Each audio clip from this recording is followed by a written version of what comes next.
क्या होगा अगर मैं तुम्हें बताऊं कि एक एआई मॉडल जो कि चैट जीपीटी की मेकिंग कॉस्ट से सिर्फ एक फ्रैक्शन कॉस्ट में बना है, उसने एनवीडिया को पूरे 600 बिलियन डॉलर का लॉस करवा दिया। और ये तो सिर्फ टिप ऑफ एन आइसबर्ग है। असल में पूरे यूएस मार्केट में 1.5 ट्रिलियन डॉलर्स का नुकसान हुआ है। यहाँ तक कि वहाँ के प्रेसिडेंट खुद डोनाल्ड ट्रंप ने भी कहा है कि it's a wake up call for AI industry. मिली डीप सीक से, जो कि एक चाइना बेस्ड स्टार्टअप है, और इनने बनाया है अपना नया एआई मॉडल R1, जो कि चैट जीपीटी की बराबरी करता है और चैट जीपीटी से 30 गुना ज्यादा सस्ता है। इसका मार्केट इम्पैक्ट, कैपेबिलिटीज और फ्यूचर सब कुछ डिस्कस करेंगे। तुम फटाफट से चैनल को सब्सक्राइब कर दो और मैं वीडियो को शुरू करता हूँ। देखो, कैपेबल एआई मॉडल्स क्रिएट करने के लिए हमें लगती है कंप्यूटेशनल पावर, और कंप्यूटेशनल पावर के लिए बनाए जाते हैं चिपसेट्स, और एनवीडिया इस फील्ड में सबसे बड़ा प्लेयर है। किसी भी कंपनी को एआई मॉडल्स बनाना हो, उसके लिए कंप्यूटेशनल पावर की जरूरत है, तो उसे एनवीडिया ही चिप्स प्रोवाइड करता है।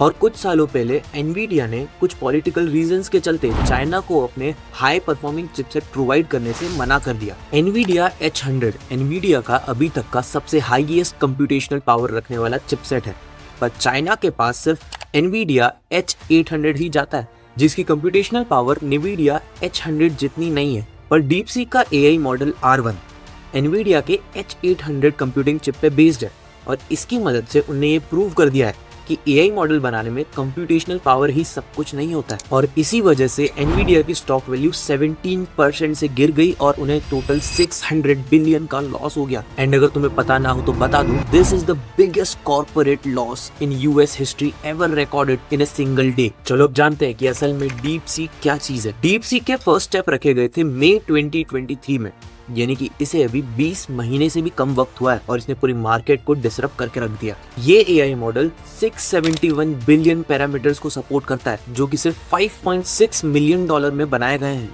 फॉर एग्जाम्पल, ओपन एआई और गूगल का स्पेंड इसी फील्ड में बिलियंस में जाता है। एंड करेंटली इसने एप्पल के ऐप स्टोर पर चैट जीपीटी के डाउनलोड्स को सरपास कर दिया है, एंड इसका प्राइसिंग भी है $2.19 पर मिलियन टोकन्स, जो कि चैट जीपीटी से 30 गुना कम है। फिलहाल के लिए ये MIT के द्वारा लाइसेंस्ड है और ओपन सोर्स है। इसका मतलब इसे कोई भी कोड करके इम्प्रूव कर सकता है और अपने कोड्स में यूज भी कर सकता है। पर डीपसीक के मार्केट को डिसरप्ट करने के पीछे रीजंस क्या हैं, चलिए जानते हैं। डीपसीक ने एआई मॉडल की कॉस्ट को सिग्निफिकेंटली रिड्यूस कर दिया है, और ये भी बता दिया है कि एआई मॉडल बनाने के लिए एक्सपेंसिव जीपीयूज की जरूरत नहीं होती है, क्योंकि जहां पर बाकी सारी एआई जैसे कि चैट जीपीटी और जेमिनाई हमारे प्रॉम्प्ट्स को पढ़ने के लिए 32 बिट्स का यूज करती है, वहां डीपसीक R1 सिर्फ 8 बिट का यूज करती है हमारे प्रॉम्प्ट्स को पढ़ने के लिए।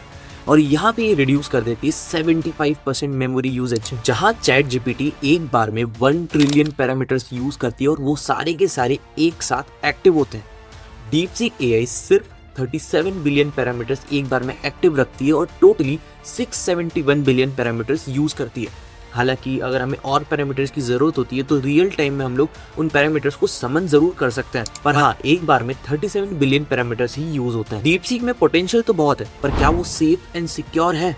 चलो जानते हैं। सबसे पहले तो बढ़ती पॉपुलैरिटी के कारण डीपसीक पर 27 जनवरी को एक साइबर अटैक हो गया। इसकी वजह से उन्हें अपने रजिस्ट्रेशंस को लिमिट करना पड़ा और रजिस्ट्रेशंस को रोकना पड़ा। वेल, ये तो एक इंटरनेट अनोमली है, पर क्या डीपसीक एआई हमारे पर्सनल डेटा को पर्सनल रहने देगा और क्या हमारी प्राइवेसी को मेंटेन कर पाएगा? वेल, इसके चांसेस थोड़े से कम है, क्योंकि according to Chinese law, Chinese government अपनी किसी भी कंपनी से यूजर डेटा कभी भी मांग सकती है और कोई भी कंपनी उन्हें मना नहीं कर सकती है। और ये रूल डीपसीक पे भी लागू होता है। तो हमारा डेटा सेफ एंड सिक्योर है या नहीं, ये तो फ्यूचर में ही पता लगेगा। चलो देखते हैं डीपसीक के मार्केट डिसरप्शन पे टेक टाइटन्स का क्या कहना है। सैम ऑल्टमैन, जो कि ओपन एआई के फाउंडर एंड CEO है, उनका कहना है कि डीपसीक बहुत ज्यादा इंप्रेसिव है, पर वो श्योर है कि ओपन एआई हमेशा एक कदम आगे रहेगी। यूएस प्रेसिडेंट डोनाल्ड ट्रंप का कहना है कि it's a wake up call for US AI development company. And Elon Musk अभी भी स्केप्टिकल है कि डीपसीक फ्यूचर में सर्वाइव कर पाएगा, सस्टेन कर पाएगा या नहीं। अब जानते हैं कि डीपसीक का इम्पैक्ट इंडियन मार्केट पे क्या रहा। निफ्टी का आईटी इंडेक्स 3.36% से गिर चुका है, वहीं सेंसेक्स 824 पॉइंट्स डाउन जा चुका है। फॉरेन इन्वेस्टर्स ने $581 मिलियन वर्थ के स्टॉक्स बेच दिए एक ही दिन में। हालांकि ये शॉक वेव यूएस मार्केट जितनी सीवियर तो नहीं है, but it's a wake-up call for India too, and it's high time for India to develop an AI model which is capable enough like its competitors. अब and में मैं बस इतना ही conclude करना चाहूंगा कि DeepSeek एक बहुत ज्यादा केपेबल मॉडल है, पर फिर भी इसका फ्यूचर अनसर्टेन है due to its privacy concerns. और अगर अभी तक आपको वीडियो अच्छा लगा हो तो चैनल को सब्सक्राइब कर देना, वीडियो को लाइक कर देना, और अगर कोई और डाउट बचा हुआ है तो you can ask me in the comment section. और हम मिलते हैं अगले वीडियो में, तब तक के लिए बाय बाय।